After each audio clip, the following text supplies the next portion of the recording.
नमस्कार। दोपहर समाचार में आपका स्वागत है।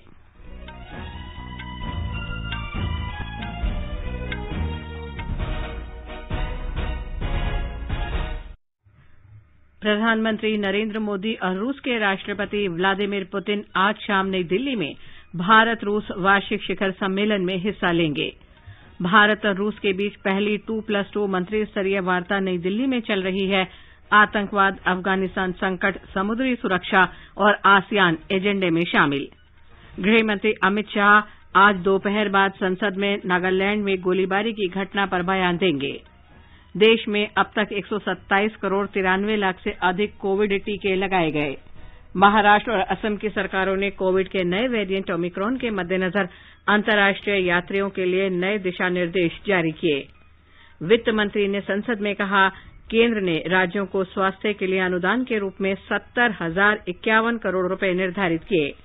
भारत और बांग्लादेश मुक्ति संग्राम की स्वर्ण जयंती के उपलक्ष्य में मैत्री दिवस मना रहे हैं। राष्ट्र आज भारत रत्न डॉक्टर भीमराव आम्बेडकर के महापरिनिर्वाण दिवस पर उन्हें श्रद्धांजलि अर्पित कर रहा है। राष्ट्रपति, उपराष्ट्रपति और प्रधानमंत्री ने पुष्पांजलि अर्पित कर श्रद्धांजलि दी। म्यांमार के अपदस्थ नेता आंग सान सू की को 4 वर्ष का कारावास और भारत ने न्यूजीलैंड के खिलाफ क्रिकेट श्रृंखला अपने नाम की।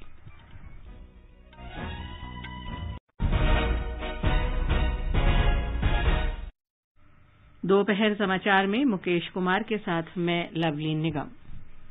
देश कोविड टीकाकरण अभियान के अंतर्गत 150 करोड़ टीके लगाने की दिशा में निरंतर आगे बढ़ रहा है।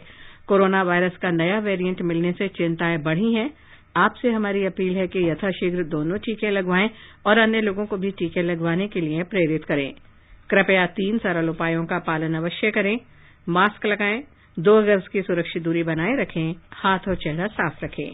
कोविड से संबंधित किसी भी जानकारी और मार्गदर्शन के लिए राष्ट्रीय हेल्पलाइन नंबर 011-2397-8046 और 1075 पर संपर्क करें। देश के 75वें स्वाधीनता दिवस समारोहों के उपलक्ष्य में आजादी का अमृत महोत्सव के अंतर्गत सरकार अनेक गतिविधियों का आयोजन कर रही है। इस अवसर को जन उत्सव के रूप में मनाते हुए आकाशवाणी समाचार स्वाधीनता संग्राम और उसके गौरवशाली इतिहास पर विशेष प्रश्नोत्तरी कार्यक्रम प्रसारित कर रहा है। ये क्विज 15 अगस्त 2022 तक प्रत्येक सोमवार और मंगलवार को समाचार प्रभात में शामिल होगा। भारतीय डाक विभाग अमृत महोत्सव क्विज में आकाशवाणी के साथ सहयोगी के रूप में शामिल है। अमृत महोत्सव क्विज का आज का प्रश्न है, 1932 में नोबेल शांति पुरस्कार के लिए नामित किए गए महान स्वतंत्रता सेनानी का क्या नाम है, जो काबुल में अस्थायी निर्वासित भारत सरकार के राष्ट्रपति भी थे। प्रश्न एक बार फिर सुन लें, 1932 में नोबेल शांति पुरस्कार के लिए नामित किए गए महान स्वतंत्रता सेनानी का क्या नाम है, जो काबुल में अस्थायी निर्वासित भारत सरकार के राष्ट्रपति भी थे।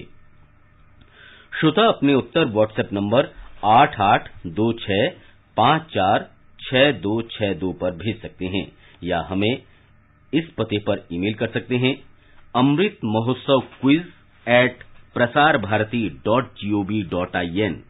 ईमेल एक बार फिर सुन लें, amritmahotsav@prasarbharati.gov.in। एक भाग्यशाली प्रतिभागी को विजेता चुना जाएगा और कल के समाचार प्रभात में उनके नाम की घोषणा की जाएगी। विजेता को प्रमाण पत्र और पुरस्कार दिया जाएगा।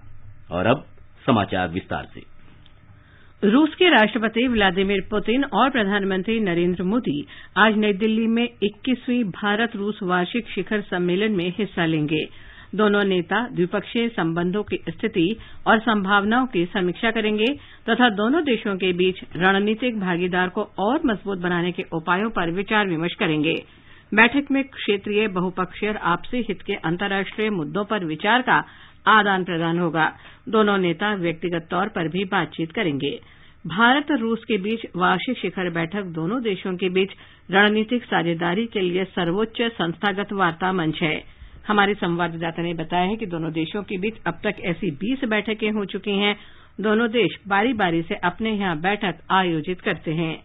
रूस के साथ संबंध भारत की विदेश नीति के महत्वपूर्ण स्तंभ है और रूस भारत का दीर्घकाल से समय की कसौटी पर खरा उतरा भागीदार देश है। अक्टूबर 2000 में भारत रूस कूटनीतिक भागीदारी संबंधी घोषणा पर हस्ताक्षर किए जाने के बाद से भारत रूस संबंधों में गुणवत्ता की दृष्टि से नई विशेषता आ गई है। दिसंबर 2010 में रूस के राष्ट्रपति की भारत यात्रा के दौरान कूटनीतिक भागीदारी के स्तर पर पहुंचा दिया गया। भारत और रूस के बीच आर्थिक साझेदारी को सामरिक साझेदारी के अन्य स्तंभों के रूप में एक मजबूत स्तंभ बनाना दोनों देशों की मुख्य प्राथमिकता है। बाहरी अंतरिक्ष का शांतिपूर्ण कार्यों के लिए उपयोग करने संबंधी भारत रूस सहयोग लगभग 4 दशक पुराना है। 20 रूसी संस्थाएं 1500 छात्रों को नियमित रूप से हिंदी पढ़ाते हैं। रूसी लोगों के बीच भारतीय नृत्य, संगीत, योग और आयुर्वेद के प्रति आमतौर पर रुचि है। आकाशवाणी समाचार के लिए दिल्ली से मैं सुपर्णा सैकिया। भारत और रूस के बीच पहली 2+2 मंत्री स्तरीय शिखर बैठक नई दिल्ली में चल रही है। रक्षा मंत्री राजनाथ सिंह और विदेश मंत्री डॉक्टर सुब्रमण्यम जयशंकर 2+2 वार्ता में भारत का प्रतिनिधित्व कर रहे हैं, जबकि रूस का प्रतिनिधित्व वहां के विदेश मंत्री और रक्षा मंत्री कर रहे हैं। रक्षा मंत्री राजनाथ सिंह ने कहा है कि दोनों देशों के आपसी संबंधों का आज ऐतिहासिक दिन है। उन्होंने कहा कि हाल के कुछ वर्षों में भारत रूस रक्षा सहयोग में अभूतपूर्व प्रगति हुई है। उन्होंने आशा व्यक्त की कि रूस भारत का प्रमुख साझेदार बना रहेगा।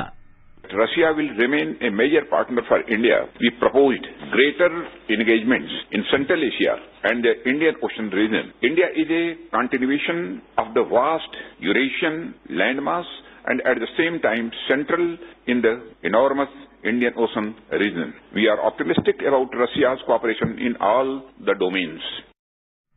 श्री राजनाथ सिंह ने कहा कि भारत की विकास जरूरतें बहुत बड़ी हैं और इसकी रक्षा चुनौतियां उचित, वास्तविक और तात्कालिक हैं।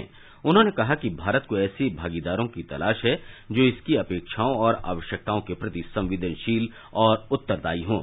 डॉक्टर जयशंकर ने कहा कि दुनिया में बहुत बदलाव हुए हैं और भारत रूस संबंध इस कसौटी पर खरे उतरे हैं। उन्होंने कहा कि वार्ता आपसी हित के राजनीतिक तथा सैन्य मुद्दों पर चर्चा करने के लिए एक उपयुक्त मंच है। आतंकवाद, अफगानिस्तान की स्थिति, समुद्री सुरक्षा और आसियान सहित मुद्दों पर भी चर्चा की जाएगी। इससे पहले आज विदेश मंत्री डॉक्टर सुब्रमण्यम जयशंकर ने रूस के विदेश मंत्री सर्गेई लावरोव के साथ बैठक की।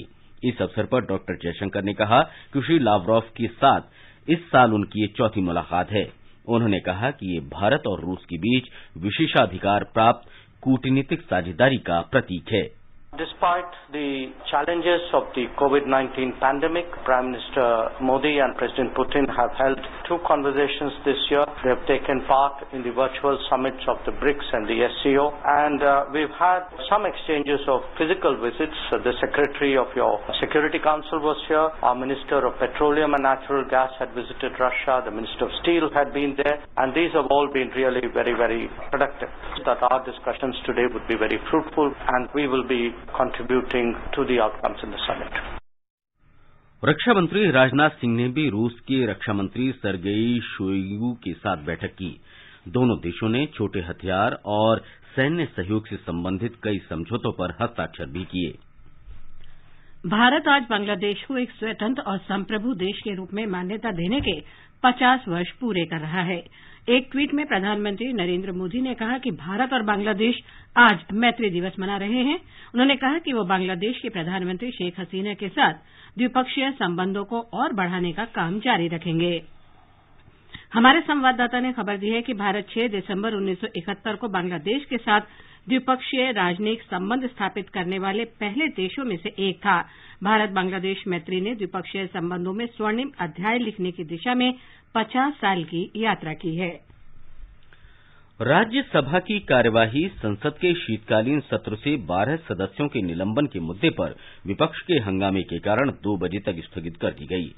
पहले स्थगन के बाद सदन की बैठक फिर शुरू होने पर उपसभापति हरिवंश ने प्रश्नकाल चलाने का प्रयास किया, लेकिन विपक्षी सदस्य निलंबन को बहाल करने की मांग करने लगे। कांग्रेस, तृणमूल कांग्रेस, राष्ट्रीय जनता दल, आम आदमी पार्टी, डीएमके और शिवसेना के सदस्य सदन के बीचों बीच आकर नारेबाजी करने लगे। उपसभापति ने सदस्यों से प्रश्नकाल को चलने देने का आग्रह किया।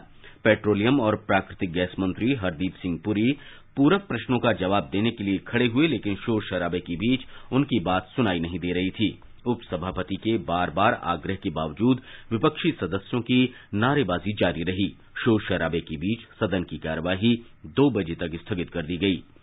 इससे पहले सदन की कार्यवाही शुरू होने पर विपक्ष के नेता मल्लिकार्जुन खड़गे ने नागालैंड का मुद्दा उठाया। श्री खड़गे ने कहा कि सदन को इस पर वक्तव्य देना चाहिए क्योंकि ये बहुत गंभीर मामला है। श्री नायडू ने कहा कि उनके रक्षा मंत्री राजनाथ सिंह और गृहमंत्री अमित शाह से बात हुई है और गृहमंत्री ने इस पर आज वक्तव्य देने का वादा किया है। सदन के नेता और केंद्रीय मंत्री पीयूष गोयल ने कहा कि सरकार इस मुद्दे के महत्व को समझती है और सरकार इस पर वक्तव्य देगी।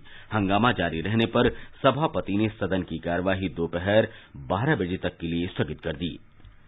वित्त मंत्री ने लोकसभा में कहा कि भारतीय प्रतिभूति और विनिमय बोर्ड सेबी आईपीओ में संभावित नुकसान की निगरानी कर रहा है।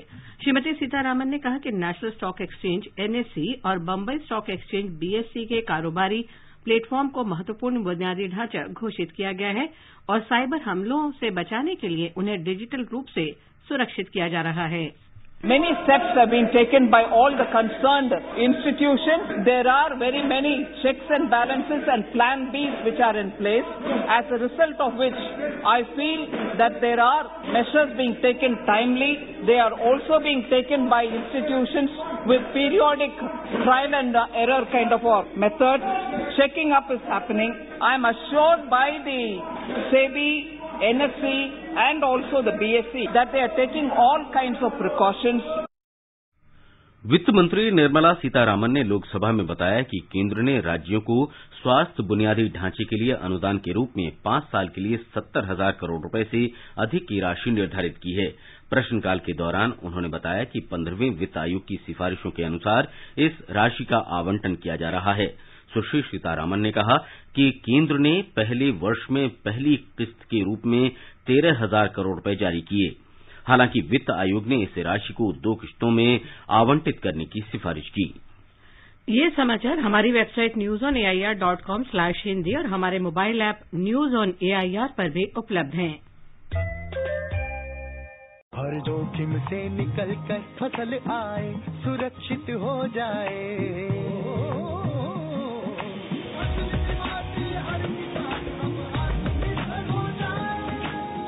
संकट के समय प्रधानमंत्री फसल बीमा योजना किसानों के लिए वरदान है। अब सूखा पड़े या बाढ़ आ जाए कोई डर नहीं। अब ओले पड़े या कीट पतंगे फसल खा जाए कोई फिक्र नहीं, क्योंकि हमने लिया है प्रधानमंत्री फसल बीमा। बुआई से फसल कटाई तक हर जोखिम का दावा, न्यूनतम प्रीमियम पर अधिकतम भुगतान का वादा। योजना से हर साल जुड़ रहे हैं 5 करोड़ से ज्यादा किसान। अब आपकी है बारी। नजदीकी कृषि कार्यालय, सहकारी समिति, बैंक शाखा, अधिकृत बीमा कंपनी या जन सेवा केंद्र में स्वेच्छा से करा सकते हैं पंजीकरण। फसल बीमा पोर्टल या फसल बीमा ऐप द्वारा भी कराया जा सकता है पंजीकरण। प्रधानमंत्री फसल बीमा योजना, आपकी फसलों का संपूर्ण सुरक्षा कवच। कृषि एवं किसान कल्याण मंत्रालय, भारत सरकार।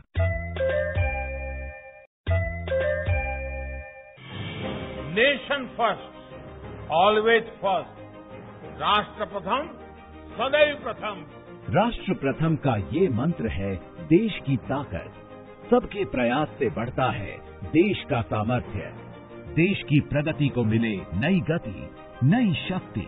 अपने आयकर की कुल अग्रिम राशि का 75% 15 दिसंबर 2021 तक अवश्य जमा करें। कंपनी, कॉर्पोरेट या फिर वो व्यक्ति जिनकी टीडीएस, टीसीएस कटने के बाद भी कर देयता 10,000 रुपए या उससे अधिक है, उनको एडवांस टैक्स देना आवश्यक है। अधिक जानकारी और टैक्स जमा करने के लिए विजिट करें www.incometax.gov.in। दोपहर समाचार में आपका फिर स्वागत है। प्रधानमंत्री नरेंद्र मोदी ने भारत के कोविड टीकाकरण अभियान पर एक और महत्वपूर्ण उपलब्धि हासिल करने पर प्रसन्नता व्यक्त की है। देश में पात्र आबादी के 50% से अधिक को अब तक पूरी तरह से टीका लगा दिया गया है। स्वास्थ्य और परिवार कल्याण मंत्री डॉक्टर मनसुख मांडविया के एक ट्वीट के जवाब में श्री मोदी ने कहा कि कोविड-19 के खिलाफ लड़ाई को मजबूत करने के लिए इस गति को बनाए रखना महत्वपूर्ण है। प्रधानमंत्री ने लोगों से मास्क पहनने और सुरक्षित दूरी बनाए रखने सहित अन्य सभी कोविड संबंधी उचित व्यवहार का पालन करने का आग्रह किया। राष्ट्रव्यापी कोविड टीकाकरण अभियान के अंतर्गत अब तक 127 करोड़ 93 लाख से अधिक टीके लगाए जा चुके हैं। स्वास्थ्य मंत्रालय ने बताया है कि कल 24 लाख से अधिक टीके लगाए गए। इसी दौरान 8,306 नए मामलों की पुष्टि हुई, जबकि 8,834 रोगी स्वस्थ हुए हैं। स्वस्थ होने की दर 98.35% हो गई है। महाराष्ट्र और असम सरकार ने देश में कोविड के नए वेरिएंट ओमिक्रॉन को देखते हुए विदेश से आने वाले यात्रियों के लिए नए दिशा निर्देश जारी किए हैं। हाल में जारी एक अधिसूचना में महाराष्ट्र सरकार ने कहा है कि दक्षिण अफ्रीका, बोत्सवाना और जिम्बाब्वे को जोखिम वाले देश माना गया है और इन देशों से आने वाले यात्रियों को अति संवेदनशील घोषित किया गया है। निर्देश में यह भी कहा गया कि इन यात्रियों के हवाई अड्डे पर पहुंचने पर तुरंत आरटी-पीसीआर जांच करानी होगी और 7 दिन के लिए उन्हें आइसोलेशन में रहना होगा। 7 दिन के बाद इन यात्रियों को दोबारा आरटी-पीसीआर जांच करानी होगी। संक्रमित पाए जाने वाले यात्रियों को कोविड अस्पताल में भेज दिया जाएगा। दूसरी जांच नेगेटिव पाए जाने पर भी और 7 दिन के लिए होम क्वारंटीन में रहना होगा। सरकार ने आव्रजन विभाग को प्रोफार्मा तैयार करने को कहा है, जिसमें 15 दिन पूर्व विदेश से आने वाले यात्री अपना विवरण देंगे, जिसे सभी एयरलाइंस में वितरित किया जाएगा। दिशा निर्देश में यह भी कहा गया है कि अन्य राज्यों से आने वाले यात्रियों का पूर्ण टीकाकरण होना चाहिए और उन्हें अपने साथ 72 घंटे के भीतर नेगेटिव आरटी-पीसीआर जांच रिपोर्ट लाना अनिवार्य होगा। असम सरकार द्वारा जारी नए नियमों के अनुसार यात्रियों की हवाई अड्डे पर आरटी-पीसीआर जांच अनिवार्य कर दी गई है। इसमें यह भी कहा गया है कि जो लोग बाहर से आकर राज्य में रहने के इच्छुक हैं, उन्हें 7 दिन तक घर में ही क्वारंटीन में रहना होगा। यदि कोई व्यक्ति संक्रमित पाया जाता है तो वो सरकार के दिशा निर्देशों का अनुपालन करने के लिए बाध्य होगा और उसके नमूने जीनोम सीक्वेंसिंग के लिए प्रयोगशाला भेजे जाएंगे। राज्य सरकार ने यह भी कहा है कि जो लोग राज्य में आना और यहां से जाना चाहते हैं, उन्हें यात्रा से पहले स्वघोषणा पत्र एयर सुविधा पोर्टल पर अपलोड करना होगा। यात्रियों से यह भी कहा गया है कि वो अपना विवरण यात्रा से 14 दिन पहले दे दें तथा ऐसे लोगों को 72 घंटे के अंदर नेगेटिव आरटी-पीसीआर जमा कराना होगा।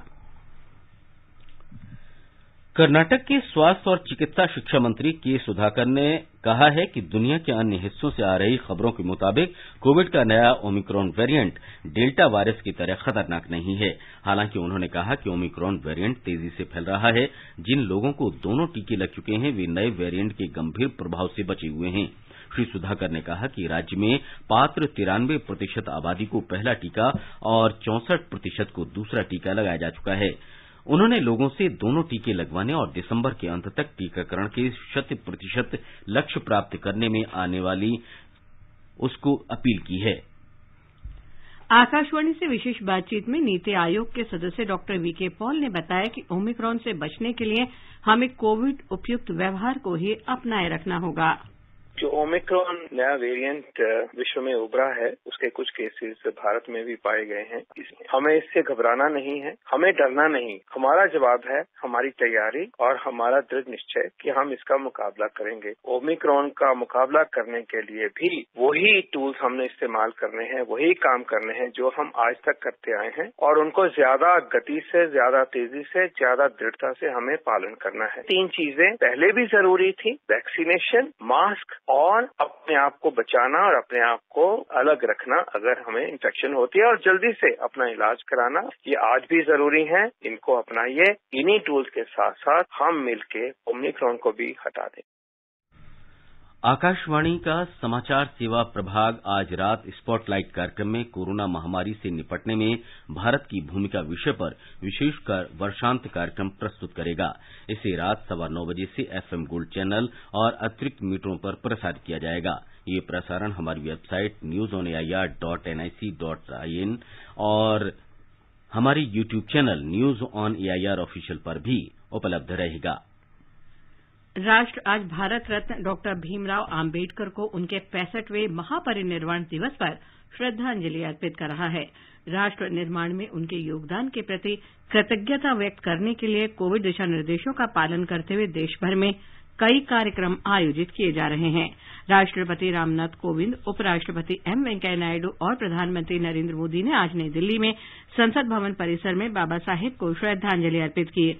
उपराष्ट्रपति ने अपने संदेश में कहा है कि बाबा साहेब एक महान राष्ट्रवादी, समाज सुधारक, कानूनविद और लोकतंत्र के प्रबल समर्थक थे। श्री नायडू ने कहा कि वो शोषितों के मसीहा थे और उन्होंने अपना पूरा जीवन समाज में जाति प्रथा के उन्मूलन के लिए समर्पित कर दिया। प्रधानमंत्री नरेंद्र मोदी ने पिछले महीने आकाशवाणी से मन की बात कार्यक्रम में कहा था कि बाबा साहेब ने अपना संपूर्ण जीवन देश और समाज की सेवा में समर्पित कर दिया। अब अम्बेडकर की पुण्यतिथि। बाबा साहब ने अपना पूरा जीवन देश और समाज के लिए, अपने कर्तव्यों के निर्वहन के लिए समर्पित किया था। हम देशवासी ये कभी न भूलें कि हमारे संविधान की मूल भावना, हमारा संविधान हम सभी देशवासियों से अपने अपने कर्तव्यों के निर्वहन की अपेक्षा करता है। तो आइए हम भी संकल्प लें कि अमृत महोत्सव में हम कर्तव्यों को पूरी निष्ठा से निभाने का प्रयास करेंगे। यही बाबा साहेब के लिए हमारी सच्ची श्रद्धांजलि होगी। लोकसभा अध्यक्ष ओम बिड़ला, सामाजिक न्याय और अधिकारिता मंत्री डॉक्टर वीरेंद्र कुमार, संसदीय कार्य मंत्री प्रहलाद जोशी, सामाजिक न्याय और अधिकारिता राज्य मंत्री रामदास अठावले और राज्यसभा में विपक्ष के नेता मल्लिकार्जुन खड़गे ने भी डॉक्टर आम्बेडकर को श्रद्धांजलि अर्पित की। महाराष्ट्र में भारत रत्न डॉक्टर बाबा साहेब भीमराव अम्बेडकर को उनके महापरिनिर्वाण दिवस पर श्रद्धांजलि अर्पित की जा रही है। राज्यपाल भगत सिंह कोश्यारी और मुख्यमंत्री उद्धव ठाकरे सहित राज्य मंत्रिमंडल के कई अन्य सहयोगियों ने संविधान निर्माता को श्रद्धांजलि दी। बाबा साहेब की याद में नागपुर, धुले, सांगली, सोलापुर और वाशिम जिलों में समारोह आयोजित किए गए।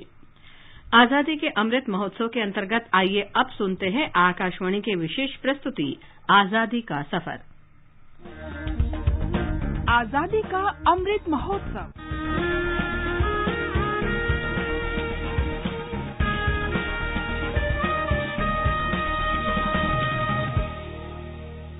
आजादी का सफर आकाशवाणी के साथ। भारत का शानदार स्वाधीनता संघर्ष आधुनिक विश्व के महानतम संघर्षों में से एक है।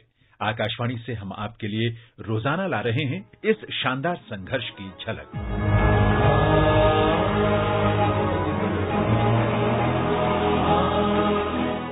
आज 6 दिसंबर है। आज हम याद कर रहे हैं भारत रत्न बाबा साहेब डॉक्टर भीमराव अम्बेडकर को। आज उनका महापरिनिर्वाण दिवस है। भारतीय संविधान के मुख्य निर्माता बाबा साहेब ने न्यायोचित और सशक्त भारत के निर्माण के लिए जीवन भर अथक कार्य किया। राष्ट्र संविधान का है तूने शिल्पकार, तूने ही सिखाया है समानता का साथ। बाबा साहेब डॉक्टर भीमराव अम्बेडकर जाति प्रथा को समाप्त करने के पक्षधर थे। उनका जन्म तथाकथित निम्न जाति के परिवार में 14 अप्रैल 1891 को महू छावनी में हुआ था। बाबा साहेब डॉक्टर भीमराव अम्बेडकर का जीवन संघर्षों में बीता, क्योंकि जाति प्रथा समाप्त करने के लिए उनके प्रस्ताव को तथाकथित ऊंची जाति के लोगों का विरोध सहना पड़ा। हालांकि उन्होंने अपनी शिक्षा पूरी करने के लिए न केवल सभी सांस्थानिक और सामाजिक अवरोधों का सामना किया, बल्कि कोलंबिया यूनिवर्सिटी और the London school of economics से डॉक्टरेट की उपाधि भी प्राप्त की। उन्होंने कानून, अर्थशास्त्र और राजनीति विज्ञान में शोध के लिए भी खूब ख्याति अर्जित की। 15 अगस्त 1947 को भारत को स्वतंत्रता मिलने के बाद बाबा साहेब ने राष्ट्र के प्रथम कानून मंत्री के रूप में सेवाएं दी। 29 अगस्त 1947 को उन्हें संविधान की प्रारूप समिति का चेयरमैन नियुक्त किया गया। उन्होंने भारत के सामाजिक कायाकल्प और उत्थान के लिए अनेक प्रस्ताव और कानून बनाने में सहायता की।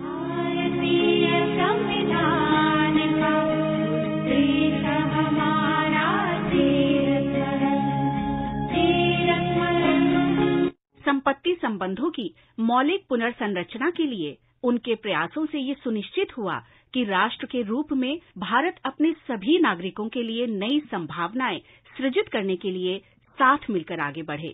17 दिसंबर 1946 को संविधान सभा में डॉक्टर आम्बेडकर ने संयुक्त भारत का दृष्टिकोण प्रस्तुत किया था। Our difficulty, as I said, is not about the ultimate future.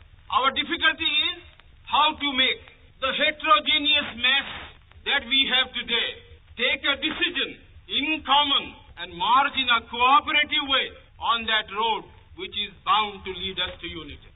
Baba Saheb doctor Bhimrao Ambedkar Bharat के श्रेष्ठ चिंतकों में से एक थे। उन्होंने सामाजिक रूप से दबे कुचले लोगों को अपनी स्थिति के बारे में राजनीतिक रूप से जागरूक बनाकर ब्रिटिश उपनिवेशवाद से संघर्ष में सामाजिक और राजनीतिक परिदृश्य का कायाकल्प कर दिया था। उनका ये कथन प्रसिद्ध है कि तथाकथित निम्न जातियां शिक्षित हों, संघर्ष करें और संगठित हों। उन्होंने विशेष रूप से कमजोर वर्गों के लोगों की शिक्षा पर बहुत बल दिया, जिनके लिए पारंपरिक रूप से शिक्षा की मनाही थी। वे शिक्षा को ऐसा प्रबल साधन मानते थे जो सदियों पुरानी भेदभावपूर्ण सामाजिक कुरीतियों को खत्म करने में सहायता करने के साथ ही समान अधिकारवादी समाज के निर्माण के लिए हर नागरिक को समान रूप से सशक्त करेगी।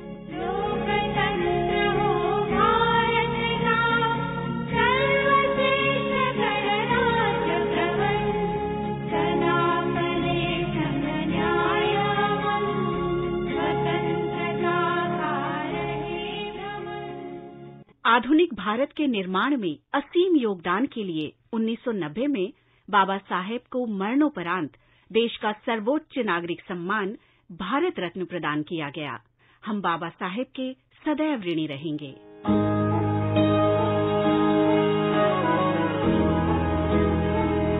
हम आज स्वाधीनता सेनानी रुक्मिणी लक्ष्मीपति का भी स्मरण कर रहे हैं। उनका जन्म 6 दिसंबर 1892 को मद्रास में हुआ था। वे मद्रास प्रेसिडेंसी के वेदारण्यम में 1930 के नमक सत्याग्रह में भागीदारी के लिए बहुत प्रसिद्ध हुई, जिसके लिए उन्हें 1 वर्ष की कैद भी हुई।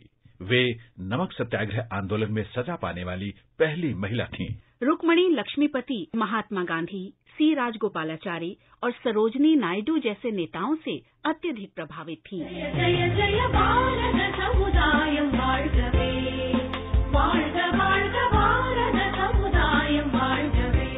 रुक्मिणी लक्ष्मीपति 1934 में मद्रास लेजिस्लेटिव काउंसिल के लिए चुनी गईं। 3 वर्ष के उपरांत वे लेजिस्लेटिव असेंबली की सदस्य चुनी जाने वाली पहली महिला बनी। 1946 में लक्ष्मीपति मद्रास प्रेसिडेंसी कैबिनेट में स्वास्थ्य मंत्री बनी। राज्य में मंत्री पद संभालने वाली वे पहली महिला थीं। 6 अगस्त 1951 को रुक्मिणी लक्ष्मीपति का निधन हो गया। 1997 में भारत सरकार ने उनके सम्मान में डाक टिकट जारी किया। इस महान सत्याग्रही को शत शत नमन। आजादी का सफर आकाशवाणी के साथ श्रृंखला में आज बस इतना ही। कल फिर मिलेंगे नई कड़ी के साथ।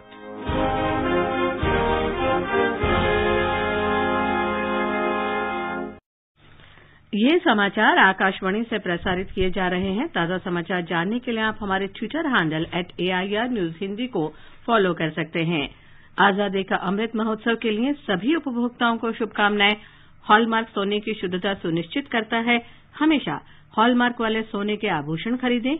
उपभोक्ता संबंधित किसी भी शिकायत के लिए कृपया राष्ट्रीय उपभोक्ता हेल्पलाइन के टोल फ्री नंबर 14404 पर संपर्क करें। उपभोक्ता मामले विभाग, भारत सरकार द्वारा जनहित में जारी। जागो ग्राहक जागो।